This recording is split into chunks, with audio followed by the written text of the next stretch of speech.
বন্ধুরা এটা হলো কেউইভি 100-এর টার্ডেন আছে, দেখতে পাচ্ছ টার্ডেনটা পুরো ঢিলা আছে। এটা ছাড়লে রিটার্ন আসছে, এটা দেখতে পাচ্ছ, এটা একদম ঢিলা। এইটাকে এখন রিপেয়ার করতে হবে, রিপেয়ার বলে তো রিকন্ডিশন। এই জায়গায় খুলে নেবে, দেখো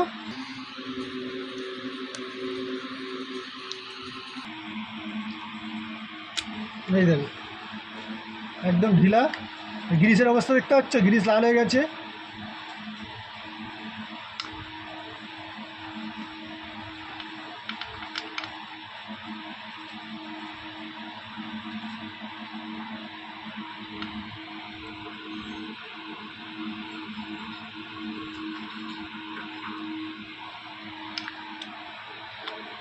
এইটাটা দেখো গ্রিসের কন্ডিশন।